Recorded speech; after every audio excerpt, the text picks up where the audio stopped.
I need a police officer. To what address? 2350 Fieldwood.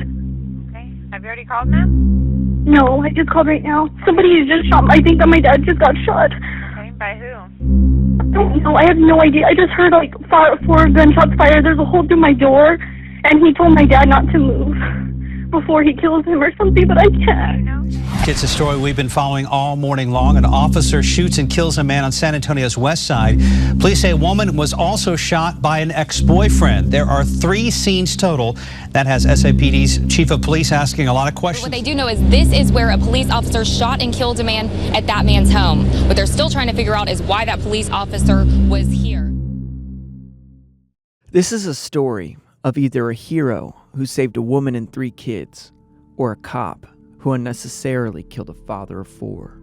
A close look at the case shows the high stakes faced by departments forced to rehire officers fired for misconduct, and the dilemma faced by police chiefs struggling with whether to return these cops to the streets. It begins on a night in July 2012, when Michael Garza, an undercover officer for San Antonio's gang unit, got a text message that changed his life. A woman he knew needed a favor. 5 hours later, officers found him covered in blood, standing next to the body of his lover's ex-boyfriend. In the July night in 2012, we do know that Officer Garza, who was a plainclothes police officer serving in our gang unit, we do know that he was drinking that night, and he had quite a few text exchanges with his girlfriend, Abigail Hernandez. The heart of the case lies in the details.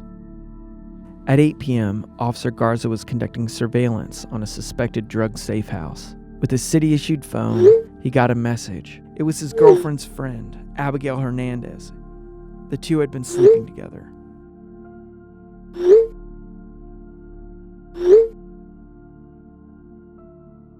At 10:30, the officer picked Hernandez up from her apartment and dropped her off at the Thirsty Horse Saloon. Garza then headed back to the area under surveillance. To blend in, he drank a Bud Light. In some cases, officers are allowed to drink on the job, as long as they have permission from their supervisors. But that night, Garza did not. At 1:30 in the morning, Hernandez sent him another text message. Garza, still on duty, wrote back,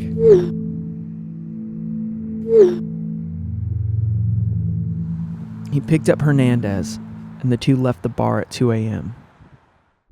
When they arrived at Hernandez's gated apartment complex, her ex-boyfriend, Alfred Aragon, was waiting outside. Hernandez and Aragon had a 1-year-old son and a tumultuous relationship. Earlier that night, Aragon had sent her dozens of messages, some begging her to get back together. An argument broke out, and Aragon tried to open the locked door of the pickup. Garza and Hernandez left. They believed Aragon would no longer be in the parking lot and returned a second time. Aragon confronted the couple again. This time he was armed. Hernandez and Garza tried to escape, but as they waited for the gates to open, Aragon followed their truck, firing his 9mm pistol. The police scanner captured the chaos. I got one shooting at my vehicle. I got one shooting right now. Aragon fired at least 4 times before driving away. Hernandez was shot in the stomach and arm. And instead of driving to a hospital, Officer Garza then pursued the boyfriend to his home. A high-speed chase began. Garza followed Aragon to his home on Fieldwood, about 2 miles away. Here, he has one at gunpoint.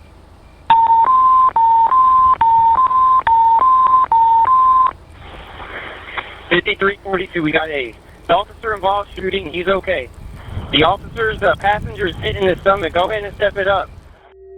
Garza fired his city-issued Glock at least 9 times, striking Aragon 3 times in the back, the arm, and the foot.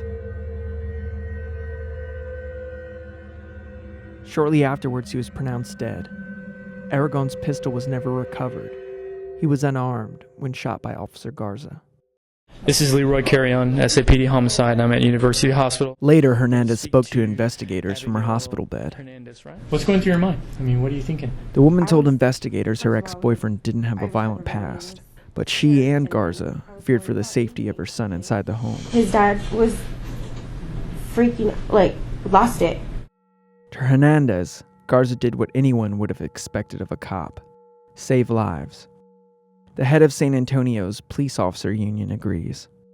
You're just trying to take the lady home because she was a friend of yours, and all of a sudden out of the shadows somebody starts shooting at you, or you've got bullets ripping through your cab of your pickup truck, and you're like, what the hell's going on? Now it's about survival at this point. Garza was known for his decision-making under pressure and was twice named Officer of the Year. But Chief McManus questioned his decision-making that night. He wasn't alone. Aragon's family, too, were horrified after learning details of what happened. Alfred was a father of 4.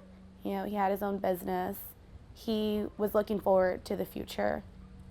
And, him shooting at them or him approaching them with a gun, that was wrong. But that's why we have, our justice system. The cop, he played police officer, side boyfriend, judge, all in one night, all in 10 minutes. The investigation took months. A grand jury declined to pursue murder charges against the officer.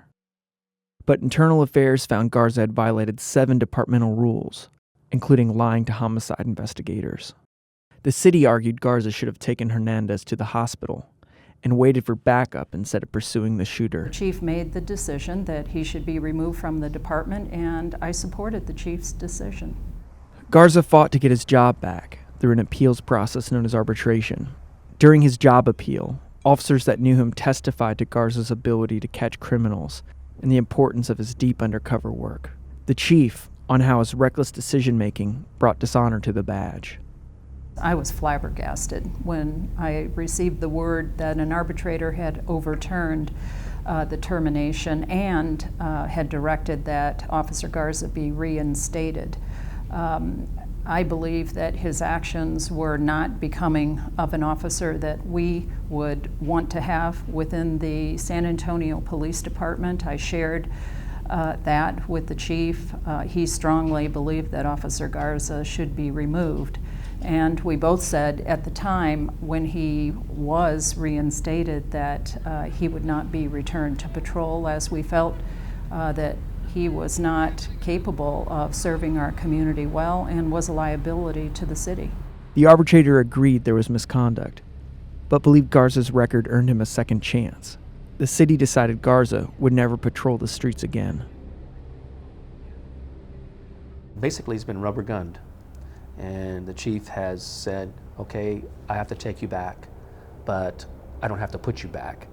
By virtue of my authority, I'm going to put you somewhere in a hole somewhere, and you're never going to wear a uniform again, and you're never going to be a policeman again.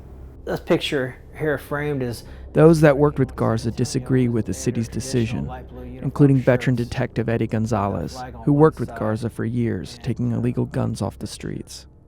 I think there would have been some lives lost that night if Mikey had not have acted and taken the action that he did.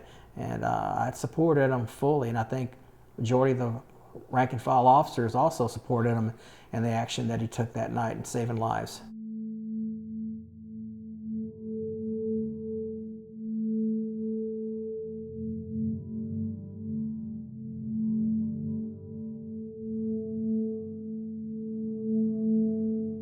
It's one of the best coppers I ever worked with, and I'd still like to work with him today. San Antonio officials said Garza declined to comment for the story. He remains on the force, assigned to desk duty.